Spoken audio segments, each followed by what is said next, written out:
All right, let's go ahead and slide into where we going here, guys. Yeah, that is what we want right there. Some Sweet 16 action. Some good games last night. Capping them pretty good. Not great, but not enough to go broke. But anyway, let's go ahead and take a look at tonight's action. And we're going to begin with LSU taking on Michigan State. 7:09 Eastern tip-off in the Capital One Arena. Michigan State opened 6.5, total 150 and a hook. And since those markets opened this one up, we're actually seeing steady two-way action on the spread. I still have Michigan State at 6.5, but I did see a 2.5 point move downward on the total, down to 148. So once again, Sparty's minus 6.5, total open 150.5, down to 148. 53% of the consensus is leaning Michigan State. 63% of the consensus is shaded toward the under. Right now, LSU is plus 245 on the money line. The Tigers are 8-2 straight up in their last 10. Both losses, by the way, in those 10 games came to the University of Florida, who obviously was a pretty quality team this year. So once again, LSU 8-2 straight up in their last 10. They're 5-3 against the number in their last 8. LSU ranks 20th in the country in scoring, which is very impressive considering there's like 1,000 teams. And they're also 19th from the stripe and 21st in offensive rebounding. Even more so, LSU is 10th in road scoring and 9th in defending the three ball when traveling. A couple more things to add about LSU. I got to hammer this home because this is a tough pick.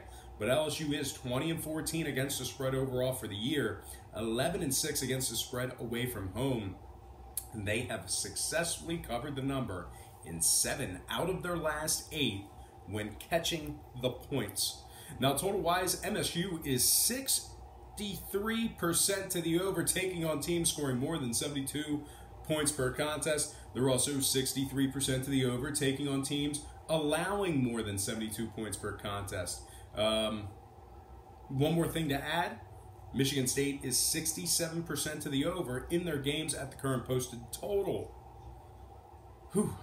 Give me LSU plus 7 after buying the hook and the over 148 in that matchup there.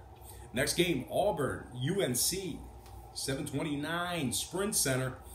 The Tar Heels open 4.5, total 159 and a hook. Whole lot of movement in this one, guys. UNC up to 5.5, total all the way up to 165. A 5.5 point move on the total.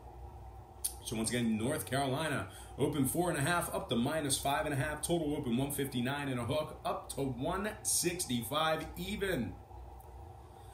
UNC, well, 59% of the consensus is leaning towards them, and 62% is shaded toward the over. Right now, the Tigers of Auburn are plus 200 on the money line. Auburn's failed to cover in 2 out of their last 4. They also rank 107th in offensive field goal percentage. We're looking at 45% in that category there.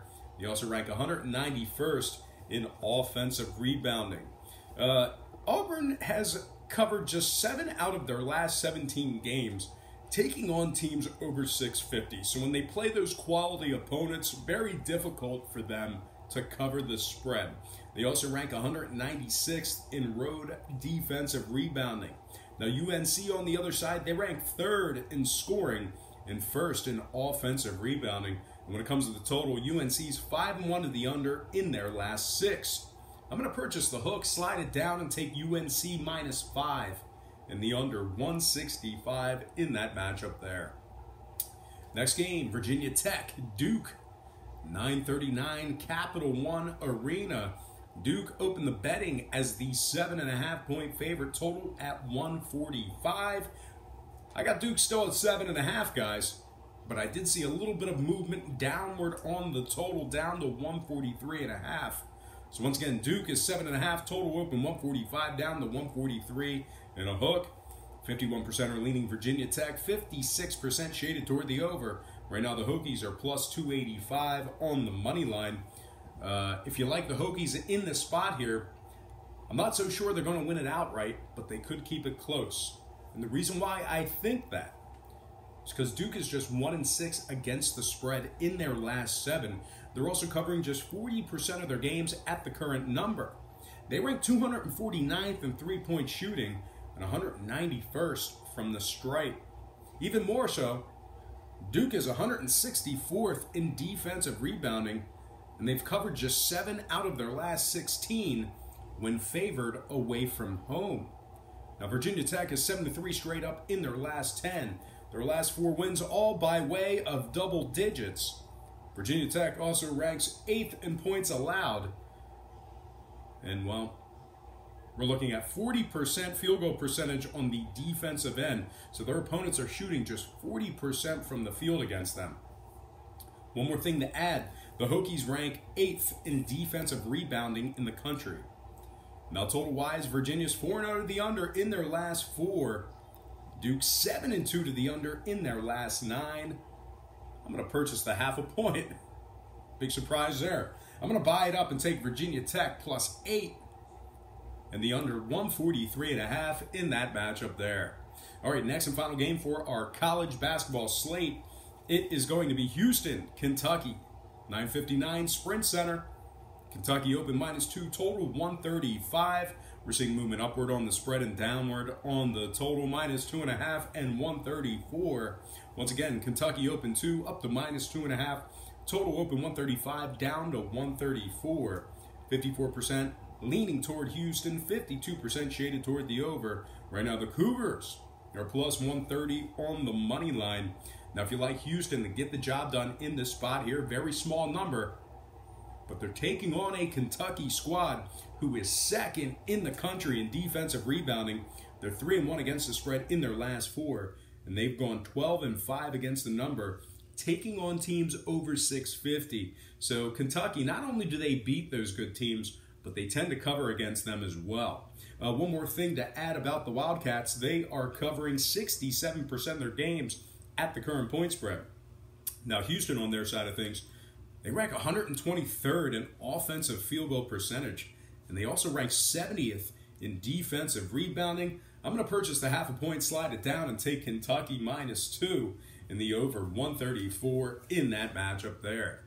All right, let's take a look at some hockey. We're only going to cover a couple of games here, guys, because our hockey viewership is down.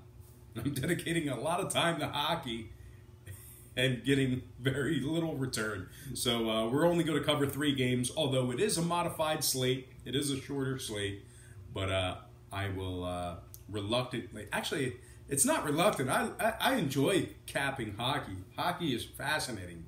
I love seeing where the value is, but damn it, nobody cares.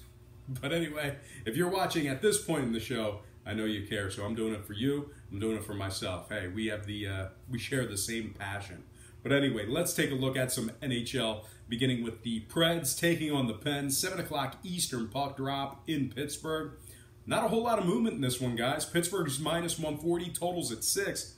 61% of the consensus is leaning toward Pittsburgh. 70% is shaded toward the under. Right now, Nashville's plus $1.15 on the money line. Pittsburgh plus 185 on the puck line. We have Pecorine projected in net for Nashville. Matt Murray projected in net for Pittsburgh. The Penguins are winning just 46% of their games at the current market price. They also rank 26th in home goals allowed. They're also 29th in home shots allowed. So their opponent's getting plenty of opportunities in Pittsburgh. Now, Nashville on the other side, they rank 4th in defensive goals allowed. They're 4-2 straight up in their last 6, and they're winning 60% of their games at the current market price. Now, total-wise, Nashville is 4-2 the over in their last 6 in Pittsburgh.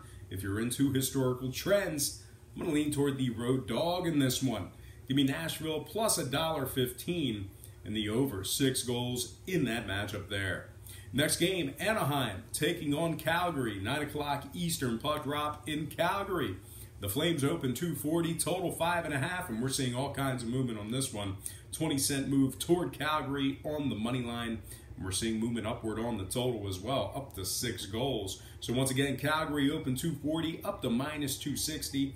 Total open 5.5, up to -6. 73% are leaning Flames, 58% shaded toward the under.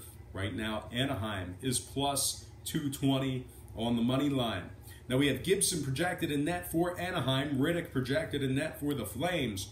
Anaheim's winning just